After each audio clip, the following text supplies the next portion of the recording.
الحمد لله نحمده ونستعينه ونستغفره ونؤمن به ونتوكل عليه ونعوذ بالله من شرور أنفسنا ومن سيئات أعمالنا من يهده الله فلا مضل له ومن يضلله فلا هادي له ونشهد أن لا إله إلا الله ونشهد أن محمدا عبده ورسوله بسم الله الرحمن الرحيم عن أبي هريرة رضي الله تعالى عنه عن النبي صلى الله عليه وسلم قال إياكم والحسد فإن الحسد يأكل الحسنات كما تأكل النار الحطب سبحان ربك رب العزة عما يصفون وسلام على المرسلين والحمد لله رب العالمين۔ حضرت ابو ہریرہ رضی اللہ تعالیٰ عنہ سے روایت ہے، وہ روایت کرتے ہیں کہ آپ صلی اللہ علیہ وسلم نے فرمایا، حسد سے بچو کیونکہ حسد نیکیوں کو اس طرح کھا جاتا ہے جس طرح آگ لکڑی کو کھا جاتی ہے۔ رسول اللہ صلی اللہ علیہ وسلم سے یہ بھی روایت کرتے ہیں کہ آپس کے تعلقات بگاڑنے سے بچے رہو کیونکہ اس سے ساری بلائیاں مٹ جاتی ہیں۔ اس حدیث پاک میں نبی علیہ السلام نے حسد اور حسد کی بربادی کا ذکر فرمایا کہ حسد سے جو بربادی ہوتی ہے وہ سب سے زیادہ بڑی بربادی ہے کہ اللہ تعالیٰ اس انسان کی نیکیوں کو تباہ و برباد فرما دیتے ہیں جو مسلمان کسی دوسرے سے حسد کرتا ہے۔ حسد نام ہے اس چیز کا کہ کوئی کسی کے پاس چیز دیکھے اور اس کے دل میں یہ خیال پیدا ہو یہ والی چیز اللہ اس سے چھین کر مجھے دے دے، اس چیز کا نام حسد ہے۔ خواہ وہ عزت و منصب ہو، خواہ وہ جاہ و جلال ہو، خواہ وہ مال ہو، خواہ وہ علم ہو، جو بھی چیز ہو، ہر صورت میں اس کے دل میں یہ خیال کا پیدا ہونا کہ اللہ تعالیٰ اس مسلمان سے یہ چیز چھین لے اور چھین کر یہ چیز مجھے دے دے، اس چیز کا نام حسد ہے۔ اور حضور صلی اللہ علیہ وسلم نے فرمایا کچھ لوگ اللہ کی نعمتوں کے دشمن ہوتے ہیں۔ فرمایا کون لوگ جو اللہ کی نعمت کے دشمن ہوتے ہیں؟ تو نبی علیہ السلام نے فرمایا دوسروں سے حسد کرنے والے اللہ کی نعمتوں کے دشمن ہوتے ہیں۔ نعمتیں دینے اور لینے کا نظام یہ اللہ کا ہے کہ پوری کائنات کو نعمت بھی اس اللہ نے دی اور نعمت لینا بھی اس اللہ کا کام ہے۔ اس لیے کسی کے لیے یہ جائز نہیں ہے کہ اللہ کی دی ہوئی نعمت کے بارے میں اس مسلمان سے حسد کرے۔ حسد ایسا گناہ ہے جو کائنات وجود میں جب اللہ تعالیٰ نے لائی اور عرش کے اوپر جنت میں سب سے پہلے جو گناہ ہوا وہ حسد تھا، کیونکہ آدم علیہ السلام کو جب اللہ نے پیدا فرمایا تو شیطان کو آدم علیہ السلام سے حسد ہوا کہ جب اللہ نے حکم دیا تمام فرشتوں کو کہ آدم علیہ السلام کو سجدہ کیا جائے، اس بات سے شیطان حسدی ہوا کہ اللہ عبادت میں کروں، ریاضت میں کروں اور اس کے ساتھ ساتھ مقام اور مرتبہ یہ انسان لے جائے۔ اس حسد کی وجہ سے اللہ تعالیٰ نے اس شیطان کو جنت سے نکالا، قیامت تک اس کے اوپر لعنت بھی برسا دی، قیامت تک اللہ نے اس کو مردود بھی کر دیا اور قیامت کے بعد اللہ ہمیشہ ہمیشہ کی جہنم میں اس کو ڈال دے گا۔ اس کے پیچھے دیکھا جائے تو یہ حسد ایک ایسی بیماری تھی کہ مختلف روایات میں آتا ہے کہ شیطان نے اتنے زیادہ عبادت کی کہ اللہ نے شیطان کو جنوں سے نکال کر فرشتوں میں لے گئے اور جب اس نے حسد کیا تو اللہ نے اس کی ساری کی ساری عبادتوں کو ختم کر دیا۔ یہ تو جنت میں سب سے پہلا جو گناہ ہوا وہ حسد تھا۔ جب دنیا میں انسان آدم علیہ السلام آئے تو اس دنیا میں سب سے پہلا جو گناہ ہوا وہ بھی حسد ہوا کہ اللہ تعالیٰ نے حابیل اور قابیل کو حکم دیا کہ دونوں قربانی کریں، جس کی قربانی اللہ کے ہاں قبول ہو گئی وہی اس لڑکی کے ساتھ شادی کرے گا۔ تو اللہ تعالیٰ کے حکم سے اللہ نے حابیل کی قربانی کو قبول فرمایا۔ قابیل کو حسد ہوا اس بات سے کہ اللہ نے میری قربانی کو قبول نہیں کیا، اور اس نے حابیل علیہ السلام کو قتل کر دیا۔ تو اس قتل کی وجہ سے اور حسد کرنے کی وجہ سے اللہ نے قابیل کو جہنمی قرار دیا۔ قیامت تک جتنے قتل ہوں گے ان تمام قتل کا جو گناہ ہوگا وہ قابیل کے سر ہوگا۔ اس بات سے یہ بات بھی سمجھ لینی چاہیے، نیکی کی بنیاد رکھنے والا شخص جب وہ نیکی کی بنیاد رکھتا ہے، دنیا والے جب تک نیکی کرتے رہیں گے اس کا ثواب اس کے نامہ اعمال میں لکھا جائے گا، اور برائی کی گناہ کی بنیاد رکھنے والا شخص جب وہ برائی کی بنیاد رکھ کے چلا بھی جاتا ہے، اس کے بعد وہ لوگ جب تک برائی کرتے رہیں گے اللہ اس برائی کے اندر اس بندے کا بھی حصہ رکھیں گے جس نے برائی کی بنیاد رکھی تھی۔ تو حدیث پاک میں نبی علیہ السلام نے فرمایا کہ حسد اور ایمان اور حسد بندے میں جمع نہیں ہو سکتے۔ ایک جگہ جس طریقے سے گندگی اور دودھ ایک ساتھ جمع نہیں ہو سکتے، نبی علیہ السلام نے فرمایا ایمان اور حسد دونوں بندے میں جمع نہیں ہو سکتے، یا تو ایمان ہوگا یا حسد ہوگا۔ اگر ایمان دل میں ہے تو حسد دل سے ختم ہو جائے گا، اور اگر کسی مسلمان کے دل میں حسد ہے تو حسد کی وجہ سے اللہ اس مسلمان کے دل سے ایمان کو ختم کرتے جائیں گے۔ اس لیے حسد ایک ایسی بیماری ہے کہ ایک طرف سے مسلمان نیکیاں کما رہا ہے لیکن دوسری طرف سے نیکیوں کو جلا رہا ہے، دوسری طرف سے نیکیوں کو ختم کر رہا ہے۔ اللہ کے پاک پیغمبر علیہ السلام نے فرمایا حسد سے بچو، حسد انسان کی نیکیوں کو برباد کر دیتی ہے، حسد انسان کی نیکیوں کو کھا جاتی ہے جس طریقے سے آگ لکڑی کو کھا جاتی ہے۔ حضرت فقیر رحم اللہ تعالیٰ فرماتے ہیں کہ اللہ 3 لوگوں کی دعا کو قبول نہیں فرماتے۔ 3 شخص ایسے ہیں دنیا میں جن کی دعا کو اللہ قبول نہیں فرماتے۔ ایک سب سے پہلا حرام کھانے والا، جو بندہ بھی حرام کھاتا ہے وہ لاکھوں دعائیں مانگتا رہے، اللہ کے سامنے التجائیں کرتا رہے، رو رو کے آرزو عاجزی کرتا رہے، اللہ اس مسلمان کی دعا کو قبول نہیں فرماتے۔ دوسرا فرمایا اللہ اس مسلمان کی دعا کو قبول نہیں فرماتے جو بندہ کثرت کے ساتھ غیبت کرتا ہو، غیبت کرنے والے کی بھی اللہ دعا قبول نہیں فرماتے۔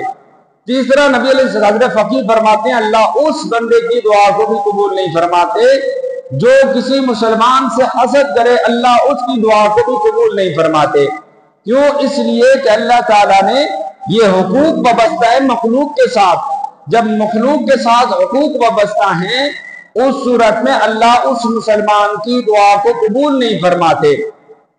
اور نبی علیہ السلام نے ایک مرتبہ مجلس میں بیٹھے ہوئے تھے کہ نبی علیہ السلام نے فرمایا ابھی ایک جنتی آ رہا ہے۔